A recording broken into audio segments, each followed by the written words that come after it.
Hello everyone. एक और topic हम लोग रोटेशनल डायनामिक्स का करते हैं and that topic is rolling motion on an inclined plane. Rolling motion on an inclined plane. जब कोई बॉडी किसी इंक्लाइंड प्लेन पे रोल करती है तो इससे रिलेटेड काफ़ी क्वेश्चंस आते हैं। क्या क्या चीज़ें यहाँ पर डिस्कस कर सकते हैं हम लोग। ये इंक्लाइंड प्लेन हो गया, हॉरिजॉन्टल से थीटा एंगल पे इंक्लाइंड है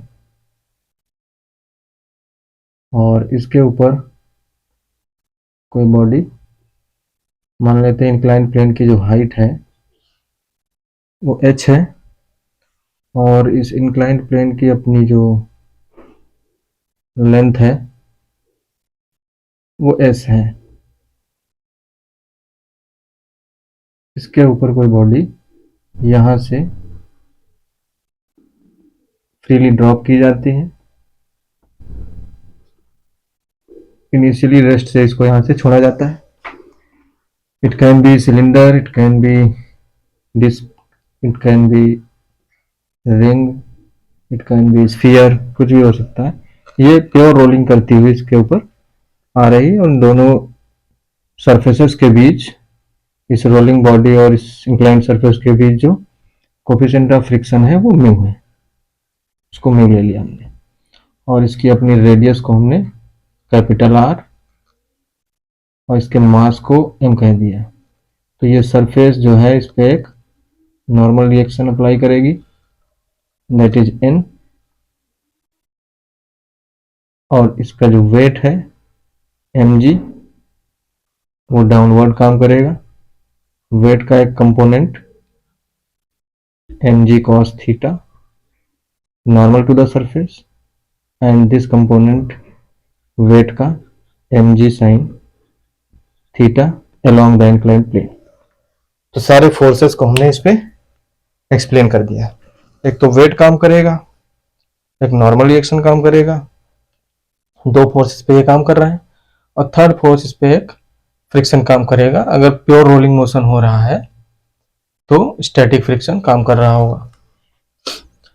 अब वो स्टैटिक फ्रिक्शन किधर काम करेगा इसको आप बता सकते हो, जो हमने डिसाइड करने का तरीका बताया था।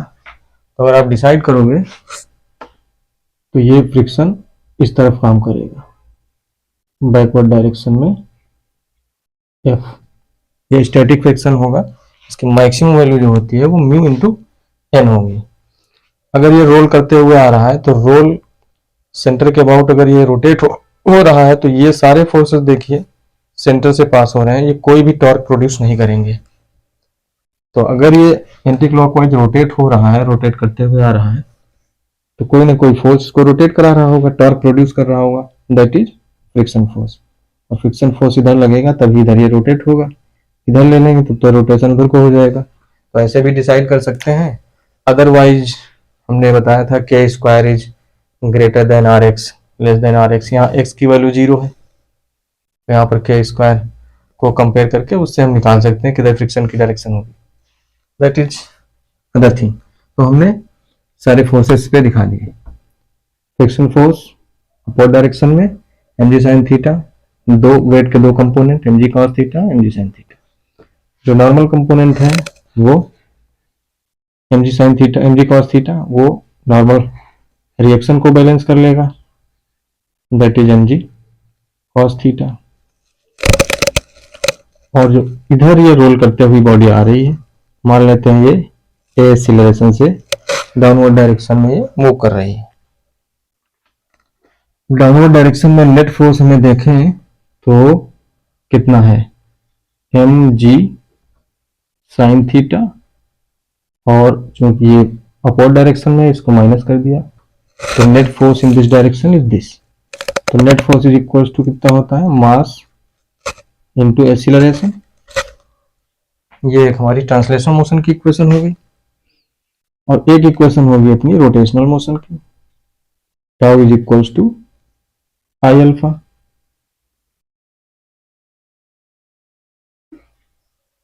टाउ कौन प्रोड्यूस कर रहा है? This force. तो टाउ की जगह हम लिख सकते हैं एफ इंटू ये perpendicular distance R, F into R is equals to I को हम ऐसा लिख सकते हैं mass into square of radius of direction into alpha. तो एम के स्क्वायर अल्फा हो गया।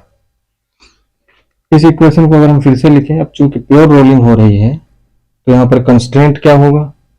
कंस्ट्रेंट हमारा होगा A is equals to R alpha.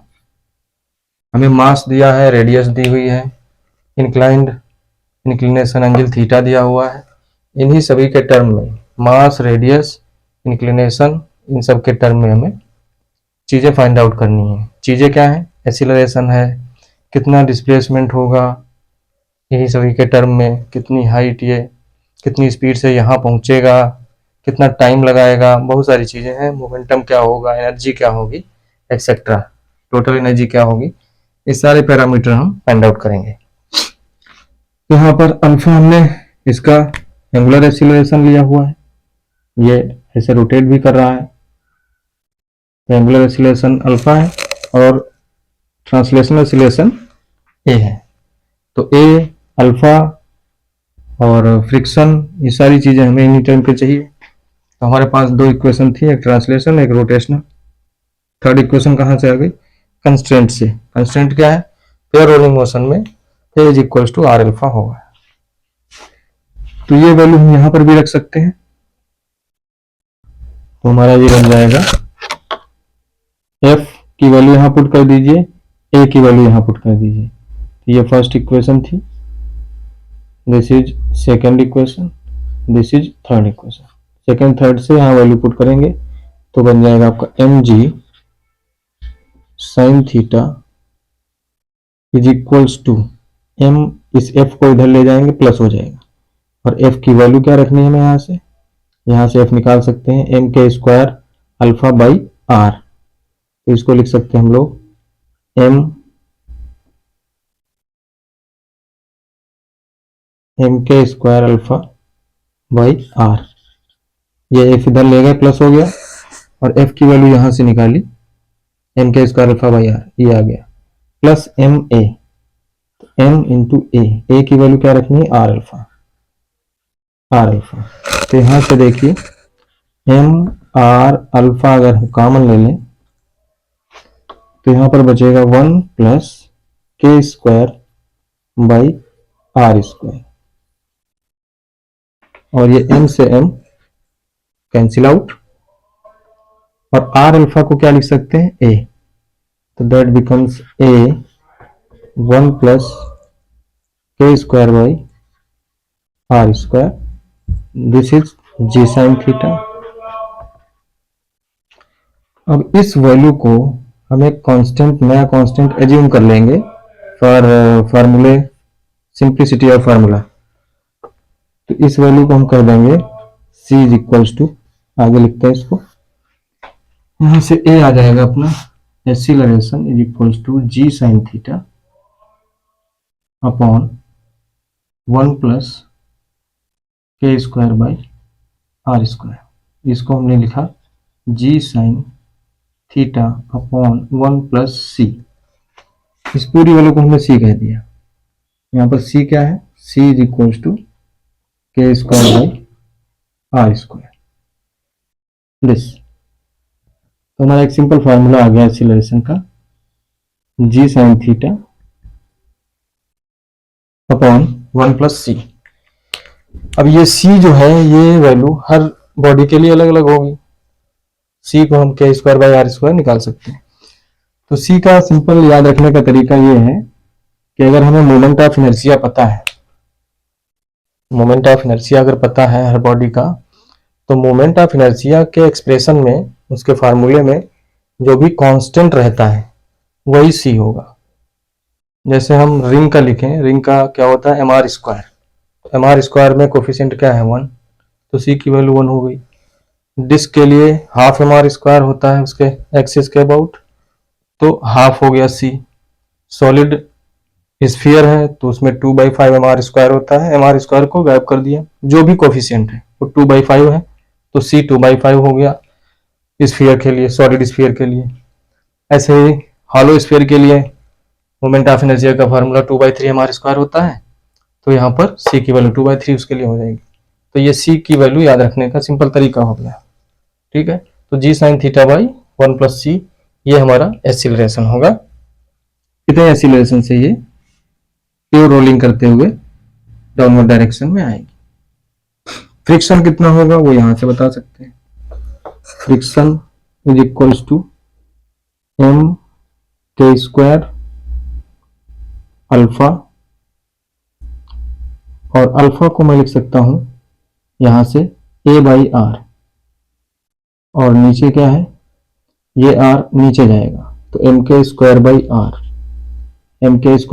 r into alpha, तो अल्फा को मैंने लिख दिया a/r, तो नीचे भी r² हो गया, that means mk² r² into a।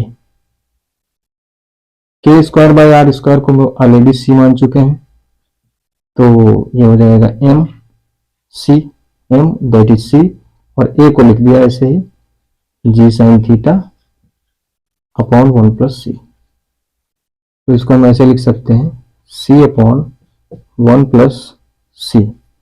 इसमें यह फैक्टर आ गया, चूंकि फोर्स है तो फोर्स को हमने लिख दिया mg sin थीटा। ठीक है, तो ये अपना फ्रिक्शनल फोर्स होगा प्योर रोलिंग के केस में। तो आप देख रहे हो c किस पे डिपेंड है, रेडियस ऑफ जायरेशन पे। ठीक है, या अलग अलग बॉडी पे उसके लिए c जो कोफिशिएंट है अलग अलग आएगा, तो सभी पे फ्रिक्शन भी अलग अलग होगा, सभी का एक्सीलरेशन भी अलग अलग होगा। ये आ गया फ्रिक्शन। हमें अगर कंडीशन बतानी है कि ये प्योर रोलिंग ही करता हुआ अगर आए, प्योर रोलिंग करे, तो उसके लिए कंडीशन क्या होगी।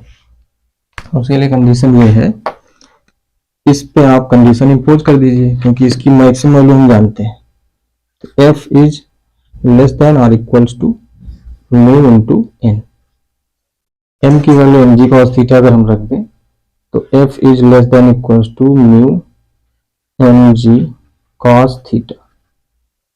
f की वैल्यू ये पुट कर देते हैं, तो c upon 1 + c mg sin theta is less than equals to mu mg cos theta. mg से mg कैंसिल हो गया, यहां से देखेंगे तो mu is greater than equals to c upon 1 + c cos theta को इधर लाए तो ये बन गया sin theta by cos theta, that means tan theta. तो ये प्योर रोलिंग की कंडीशन है। अगर कोफिशिएंट ऑफ फ्रिक्शन इस वैल्यू से ज्यादा या फिर एटलीस्ट इतने के इक्वल है तो ये प्योर रोलिंग करता हुआ चला आएगा। ये है फ्रिक्शन की वैल्यू, फ्रिक्शनल कोफिशिएंट की वैल्यू, फ्रिक्शन की वैल्यू ये होगी।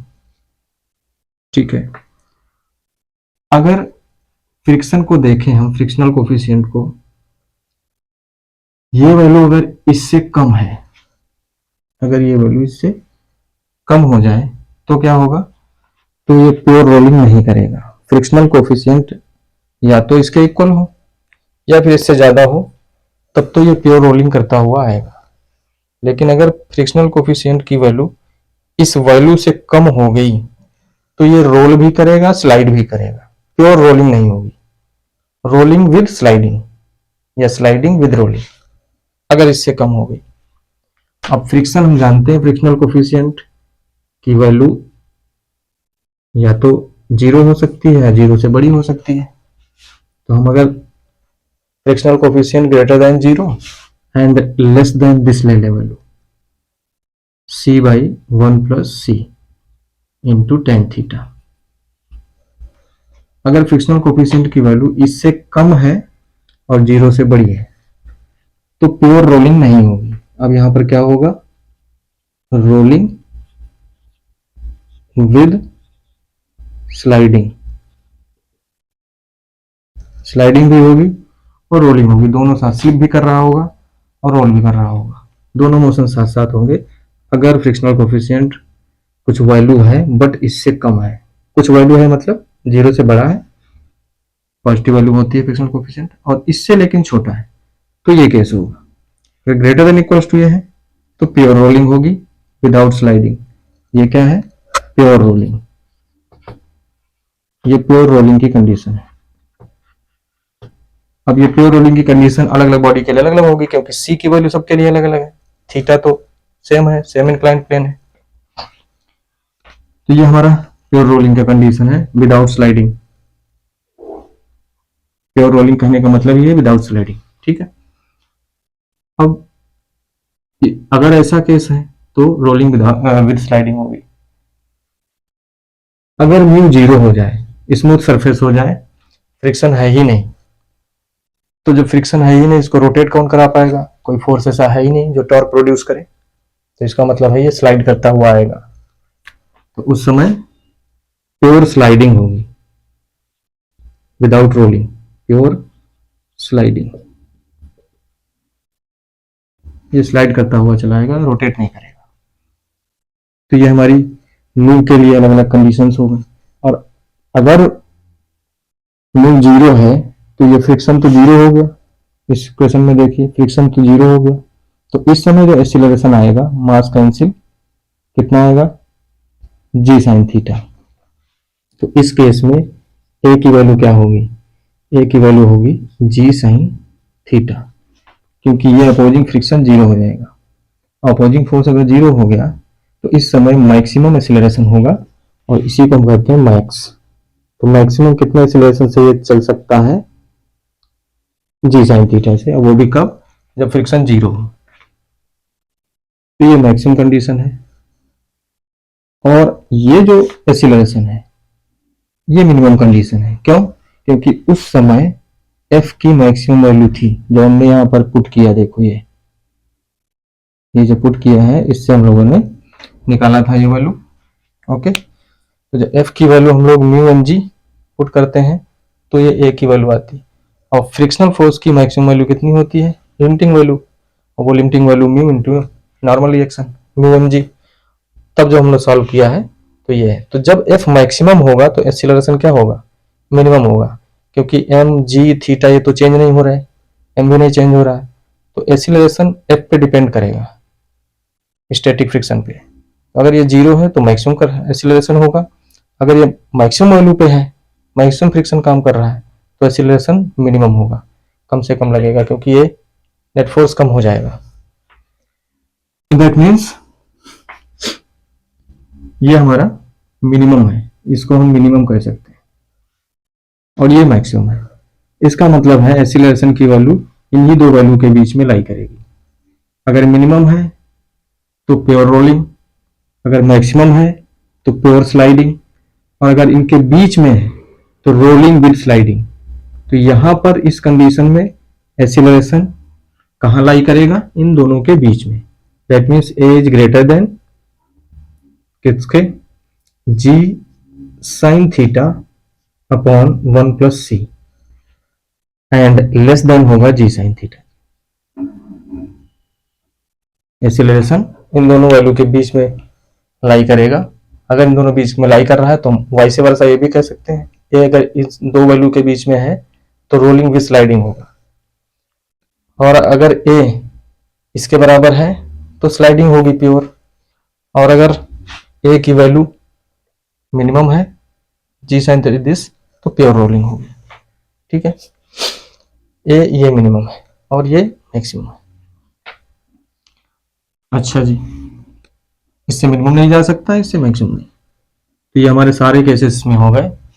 रोलिंग विद स्लाइडिंग के केस में एक्सीलरेशन इस केस के बीच में लाई करेगा, यहाँ पर म्यू की वैल्यू इस केस के बीच में लाई करेगी, और अगर प्योर रोलिंग है तो mu greater than equals to this होना चाहिए, और उस समय मिनिमम एक्सीलरेशन ये होगा। और जब म्यू 0 है तो प्योर स्लाइडिंग होगी, उस समय मैक्सिमम एक्सीलरेशन जी साइन थीटा होगा। ये तो एक्सीलरेशन, फ्रिक्शनल कोफिशिएंट और फ्रिक्शन के बारे में सारी चीजें यहाँ से आ गई। और क्या हम फाइंड आउट कर सकते हैं? इसमें सारे एनालिसिस हम लोग करेंगे इस पे। बाद में हम सभी के लिए कंडीशन भी बना सकते हैं कि किसके लिए एक्सीलरेशन कितना होगा, क्योंकि ये सी पे डिपेंड कर रहा है। इसका मतलब एक्सीलरेशन या मोमेंटम या वेलोसिटी या डिस्प्लेसमेंट या हाइट, ये सब बॉडी पे डिपेंड करने वाले हैं। Okay, time taken from this to this. तो टाइम के लिए अगर हम बात करें या डिस्प्लेसमेंट के लिए बात करें, ये डिस्प्लेसमेंट फिक्स है। दोनों कोई भी बॉडी यहाँ से हम छोड़ेंगे, सभी के लिए सेम डिस्प्लेसमेंट है। एस की वैल्यू ए अलग अलग होगा। हाइट भी देखिए सभी के लिए क्या है, सेम है। डिफरेंट डिफरेंट हाइट से भी छोड़ सकते हैं अलग अलग, बट इस केस में हम क्या कर रहे हैं, दोनों की अगर कोई भी बॉडी यहाँ से डाल रहे हैं, छोड़ रहे हैं, सभी के लिए एच और ये एस सेम है। तो आगे और हम क्या कर सकते हैं इसकी एनालिसिस, टोटल एनर्जी भी निकाल सकते हैं, काइनेटिक एनर्जी भी निकाल सकते हैं, और साथ साथ हम डिस्प्लेसमेंट टाइम भी निकाल सकते हैं। तो पहले टाइम की बात कर लेते हैं। तो टाइम के लिए देखिए, हमने इसको यहाँ से फ्रीली इनिशियली रेस्ट से छोड़ा, तो इनिशियल वेलोसिटी क्या थी, 0, और यहाँ आते आते वेलोसिटी हो गई v। तो हम ये फार्मूला लगा सकते हैं, v equals to u plus a t, या यू कहें, v तो हमें पता नहीं है कितना हो जाएगा करके, तो उसके लिए क्या करें, तो हमें ये पता है, ये हमने पहले से बता रखा है कि इंक्लाइंड प्लेन की लेंथ और हाइट मालूम है। तो हम एक और फार्मूला हमारे पास होता है, v square is equals to u square plus 2as, but इसमें टाइम नहीं आ रहा है, इसमें तो v निकल आएगा कि यहाँ पर इतनी कितनी स्पीड होगी। चलो v पहले निकाल लेते हैं, u तो 0 था, इसका मतलब है v की वैल्यू क्या हो जाएगी, अंडर रूट 2as, ये तो 0 है, और s तो फिक्स है, a की वैल्यू हमें ये पता है प्योर रोलिंग के केस में। तो इसका मतलब है v जो स्पीड होगी वो अंडर रूट 2s, तो कांस्टेंट हो गया, a कितना है, g sine theta upon 1 plus C. G sine theta भी कांस्टेंट, ये भी कांस्टेंट, तो डिपेंडेंसी किस पे आई, 1 प्लस सी, या हम कह सकते हैं सी पे। तो स्पीड उस बॉडी की ज्यादा होगी, यहां तक पहुंचते पहुंचते किसकी ज्यादा हो जाएगी, जिसका सी लीस्ट होगा, कम होगा, और सी हम डायरेक्ट मोमेंट ऑफ इनर्शिया के एक्सप्रेशन से निकाल सकते हैं।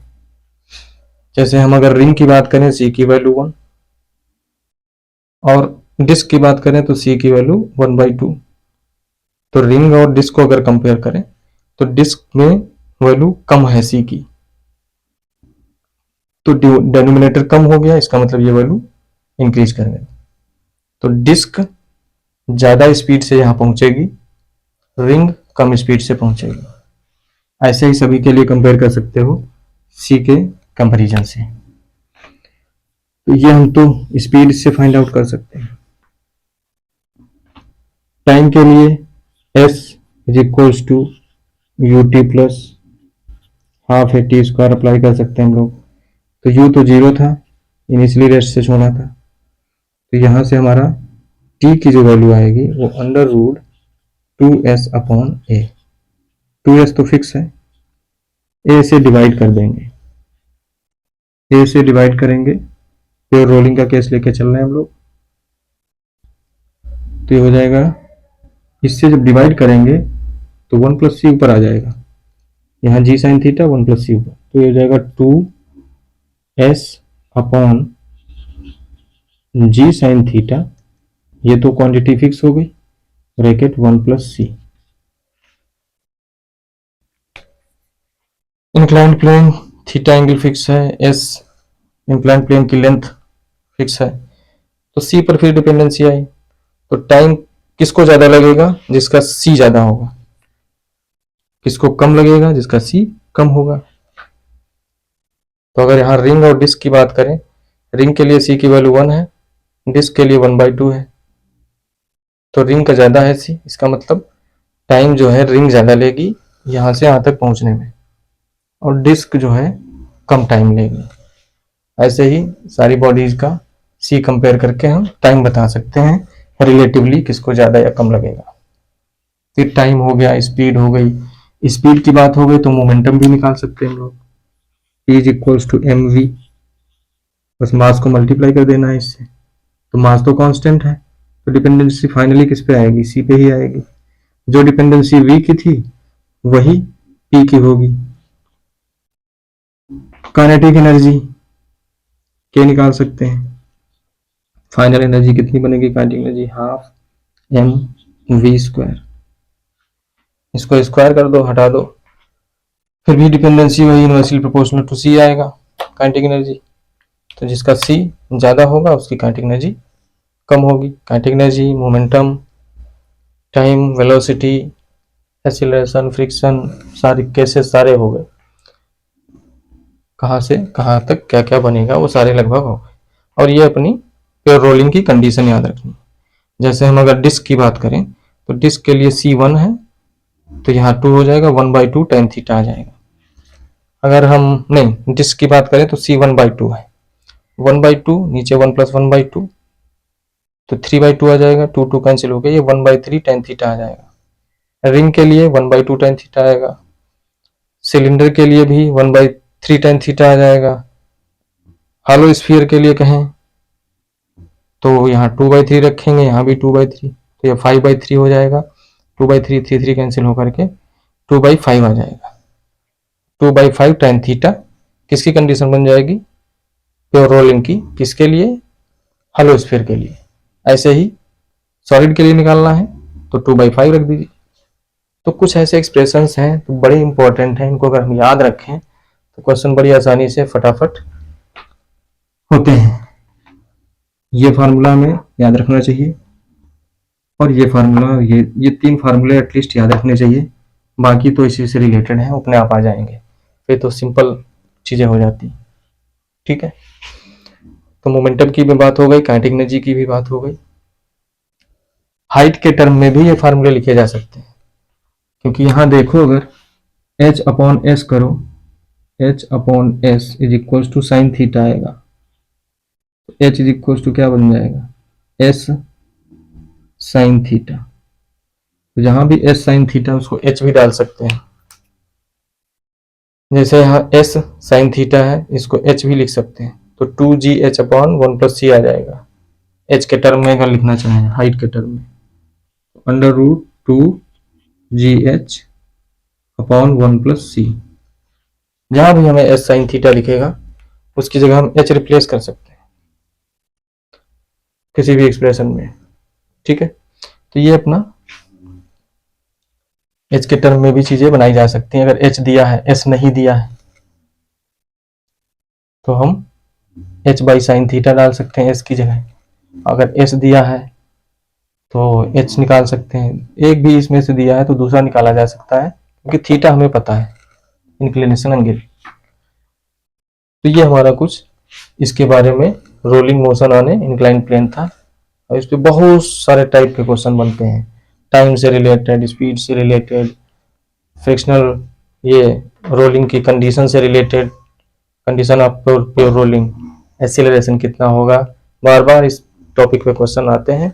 बहुत सारे टॉपिक इस पे बनाए जा सकते हैं, बहुत सारे क्वेश्चंस बनाए जा सकते हैं। ठीक है, और भी कुछ क्वेश्चंस क्रिएट किए जा सकते हैं, कुछ थ्योरी, कोई पैरामीटर निकालना हो तो। ठीक है, तो जो जनरल चीजें थी, जो इंपॉर्टेंट चीजें इसमें डिस्कस करनी थी, वो सारी चीजें मैंने कर दी।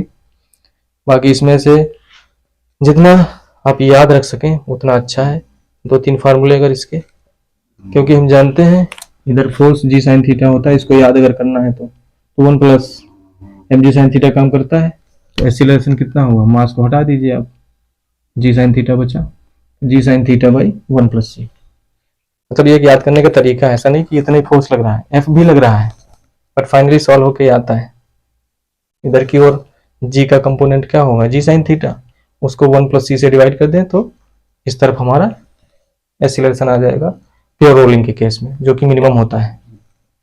ओके, बाकी कंडीशन सारी हो गई। इसके आगे और चलते हैं, देखते हैं। Thank you.